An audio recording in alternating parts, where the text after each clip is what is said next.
Welcome to Flim Flam Films. I'm Zane Wilson, and with me today is Steven Mommy. Steven, how are you today? Zane, I'm great.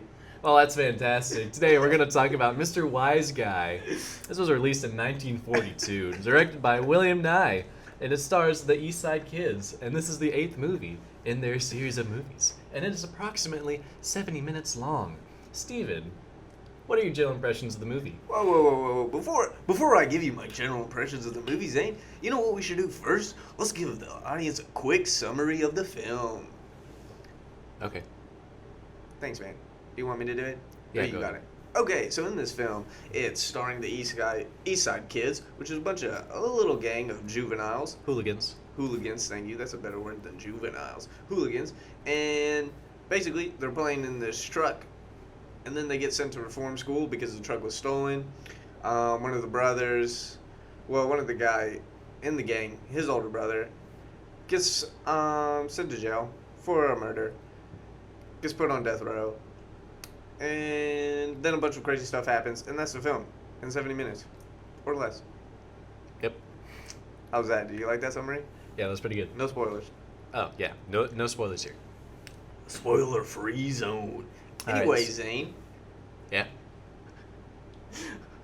I didn't mean to interrupt you, but... Composure. So what I liked about this film was similar to the. What did you like about this film, Zane? Let me tell you. Please tell me more.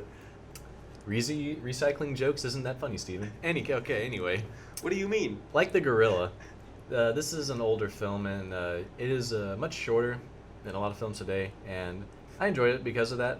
But also because of that, there were a couple things about the movie that took me off guard. Like what? Especially, well, mostly Please explain. the pacing and the escalation of events that happens about halfway through the movie is insane. Yeah, it's Because- very quick. Because at the beginning of the movie, it's just the East Side Kids, and they're going around, doing shenanigans, stuff like that, Yeah. having a good time. Hooligan And stuff. the time from when they get sent to the reform school, and one of the kids in the gang's brother getting accused of murder, and his ensuing trial and everything, happens within the span of like a minute. I did not expect Oh, it yeah. to be that short. And that it took me off guard, and I was kind of left a little dumbfounded. I was like, wow, this got very dour very, very quickly. I wonder, it may actually made me think that the movie was going to end on like a bad note. Yeah, one moment you just see a gang of kids just having a good old time, swimming and stuff, and then the next, death row. Like, boom, it's a quick little snap. Mhm.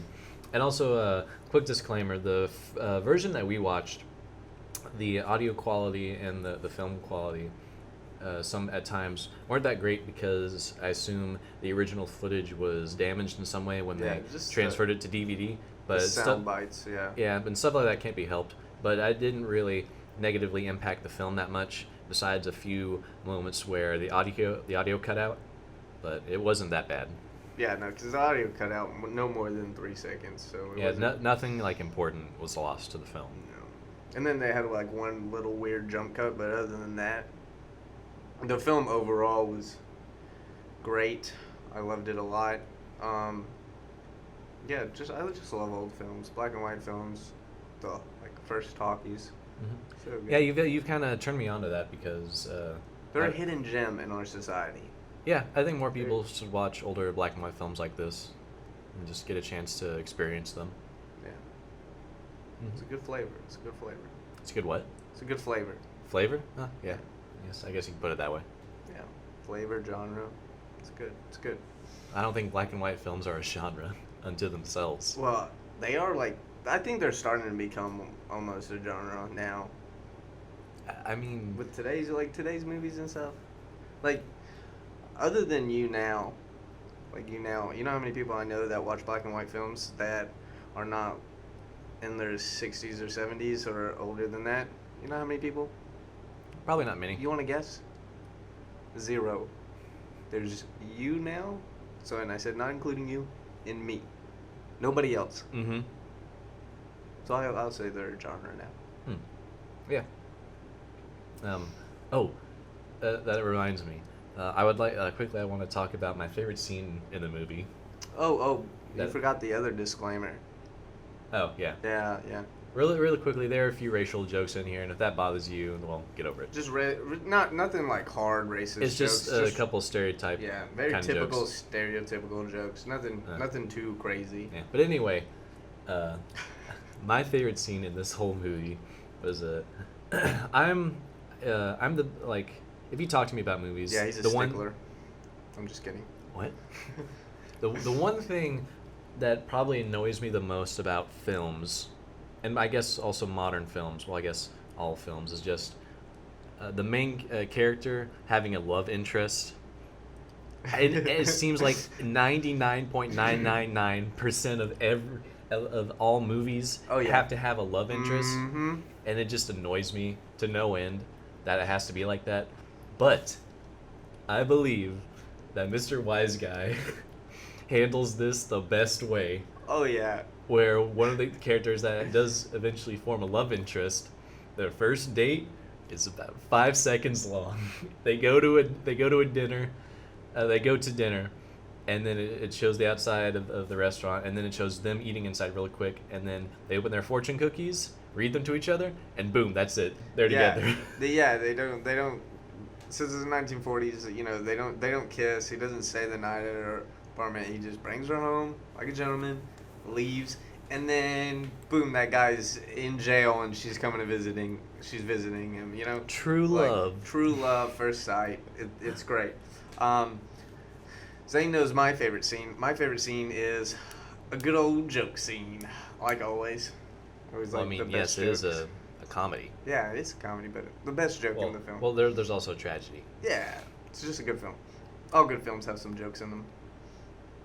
Anyway, my scene, one of the gang members talks to Ethelberg, the leader of the gang. He says something, and Ethelberg bows up, about to punch him, and the guy puts his hands to his eyes and makes glasses. So Ethelberg backs down because you can't hit a guy that wears glasses, and that is the greatest joke in the whole film for me. Yeah, it's one of those examples of something being so stupid that it comes around to being good, and it actually works. Yeah, it was so good, especially like me and Zane were watching it together. So I paused the movie and explained it to Zane, and it was twice as funny after I did that, because he was just like, because at first you don't realize it because today we don't. Nobody cares if you wear glasses or not. There's no fights anymore, but I don't know what you're talking about. nah, there's no fights anymore. Everybody's too sensitive to fight. Well, no. Well, also we're in Montevallo, which is in the middle of nowhere. So, Yeah, well, we're also in college, so we can't. There are no fights. but anyway, Yeah, that's my favorite scene. Though you can't hit a guy with glasses. Zane, how would you relate this movie?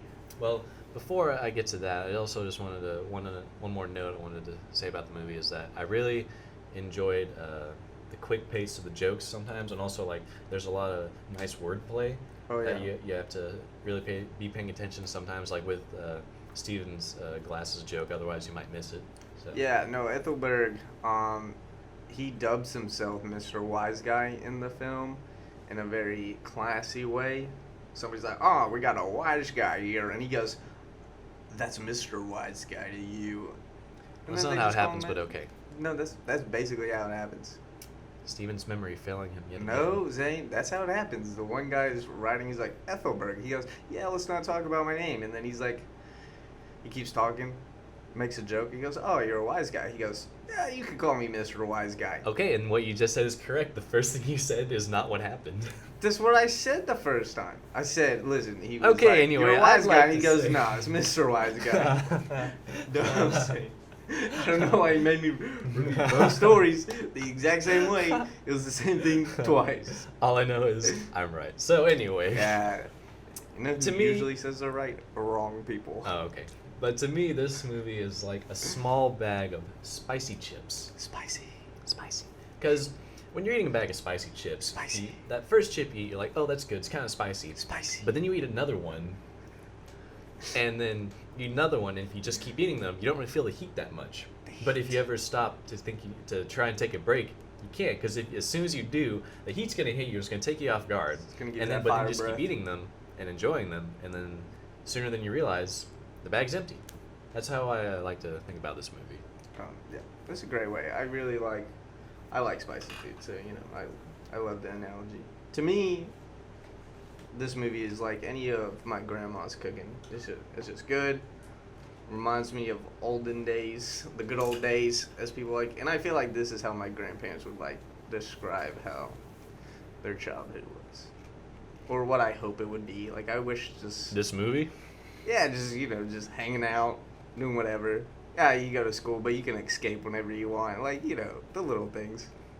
Not like your brother, being put on death row real quick. Not like that stuff, but like the fun parts of the movie. That's how I wish it was. You just hitch a ride, just jump on some guy's truck, do whatever you want. Mm-hmm. Yeah. Yeah. We would both recommend this movie. Yeah, I would recommend. 10 To out of 10. everyone. 10 out of 10. I wouldn't give it 10 out of 10, but I would No, I definitely mean like recommend out of recommendation, 10 out of 10. it. Oh, yeah. Yeah. We don't rate movies here. Yeah, we don't. Nah. That's beneath us. Anyway, Zane, next week we're going to talk about McClintock, which is a good old Western starring, John Wayne. the great American boy. The greatest American to ever live. Debatable. Debatable, but true for What about anybody that likes Keanu? West.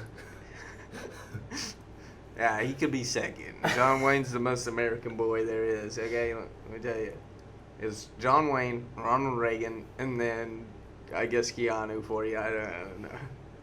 All right, well. That's the order.